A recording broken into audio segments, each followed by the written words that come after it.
Close your eyes and imagine. A stranger slips through the swinging doors and the saloon falls silent.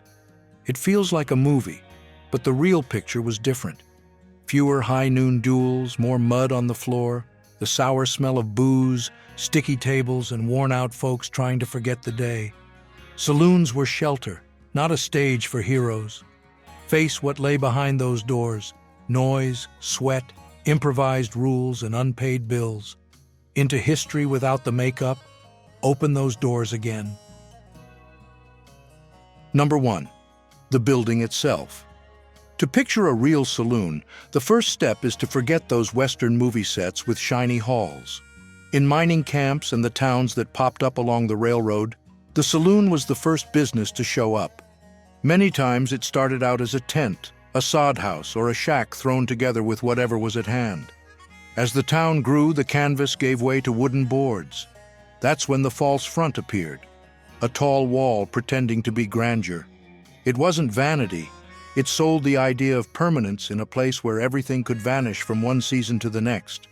Only in towns that actually made it, like Deadwood or Tombstone, did truly elaborate saloons appear.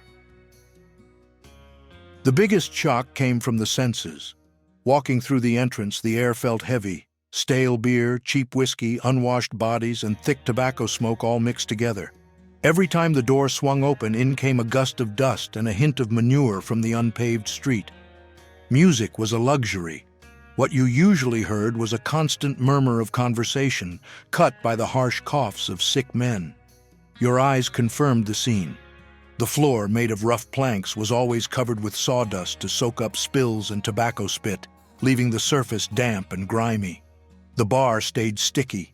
Light came from smoky kerosene lamps that barely fought back the dimness.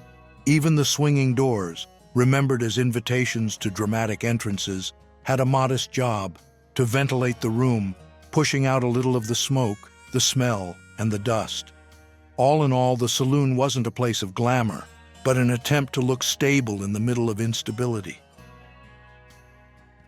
Number 2. A breeding ground for disease. In the Old West saloon, danger rarely came with a bang. It crept in quietly, mixed into daily life.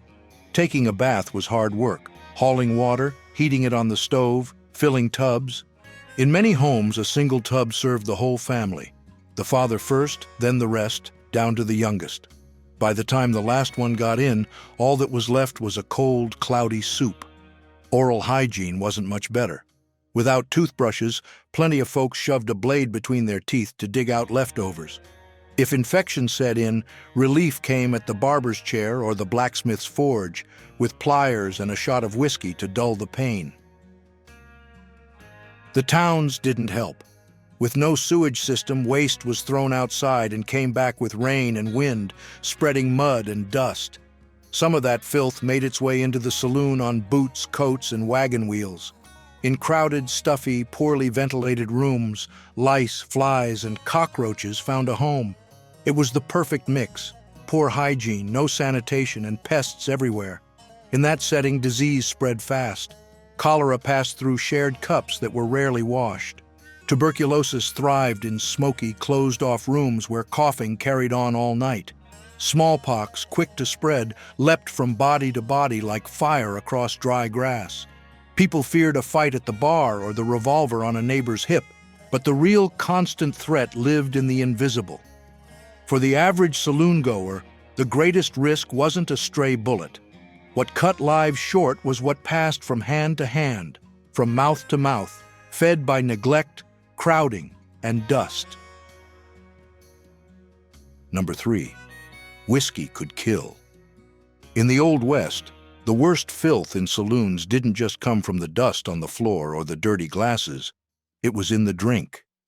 Real bourbon, aged and expensive, almost never showed up. What was poured through the night was a liquid of shady origin, nicknamed with dark humor: coffin varnish, tarantula juice, rotgut. The nickname wasn't an exaggeration. To meet the thirst for something cheap, many bar owners made their own liquor. They started with raw grain alcohol, bought by the bucket. To fake the color, they burned sugar. To give it a kick, they added chewing tobacco, which brought nicotine. The list went on with additives that sound unthinkable today: turpentine, creosote, a wood preservative, and whatever else was handy. The result was harsh and punishing, able to knock a cowboy flat in minutes, from an upset stomach to fever. And it wasn't just a rare trick. The practice spread through frontier towns and mining camps, propped up by a market with almost no oversight. Trust in the label meant little. Every shot was a gamble. Even beer wasn't safe. Without refrigeration, it was served warm and flat, and when a customer asked for something stronger, he got the scam of a narcotic slipped into the barrel. Between haste, show-off bravado, and the illusion of liquid courage, plenty of folks toasted their luck without realizing the real danger was in the glass itself. That's why rotgut was less an insult than the plain outcome of the drink. Number 4. Addiction and violence had no Hollywood shine. The saloon earned its reputation as a den, and there were reasons for it, but life inside moved to a different beat. The all-out brawl with chairs flying and people crashing through windows was a product of the silver screen. When tempers flared, what usually happened were quick, deadly clashes between 2 or 3 men, most often over cards, debts, or an insult. Learning from experience, many towns required weapons to be left at the door. The rule didn't erase the danger, but it changed the outcome. Fists spoke louder than triggers. Inside, gambling set the pace. Tables full, worn decks of cards, and chips constantly moving back and forth. Some dealers treated their reputation as currency and kept the saloon running on trust.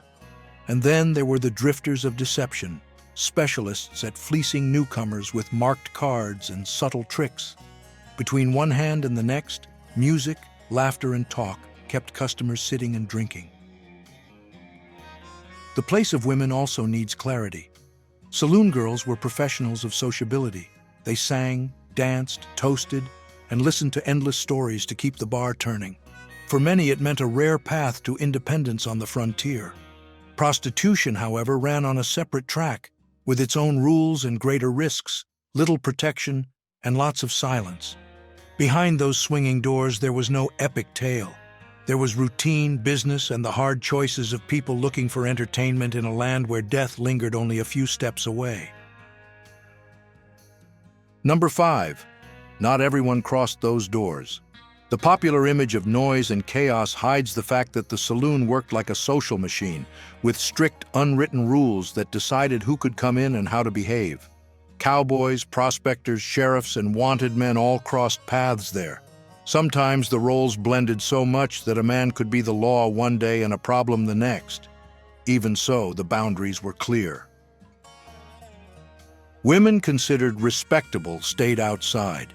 Native peoples and Chinese immigrants were, as a rule, barred. Black men present in the West often ran into the closed doors of white owners and therefore built their own spaces. A surprising veto fell on Army soldiers. Many patrons rejected the uniform and what it stood for, and owners preferred to avoid conflict. For those who stepped through, another filter kicked in: behavior. Discretion was law. You didn't ask where someone came from or why they showed up. Staring was out of the question. There was also the ritual of the round.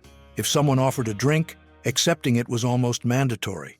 Refusing could be taken as an insult and spark a fight. Movies romanticized the scene and swapped the acrid smell for perfume. Reality was different. Many bars served liquor of shady origin, sometimes cut with dangerous substances. Hygiene was poor, disease spread easily, and the selected clientele followed tough codes to keep the night from spiraling. Facing the real saloon helps us read the West without legend. It wasn't a stage for flat heroes, but a meeting point where ordinary people with complex stories sought rest, news, fast money, or forgetfulness. The power of this picture lies in the exclusions and the rituals that held it together. They reveal a society trying to enforce order through custom, while frontier life exacted a heavy price from everyone. And for you, what stands out most in this picture? The adulterated whiskey, the presence of disease, or the unbending etiquette that mattered more than a pistol? Share your thoughts in the comments. Thanks for following along.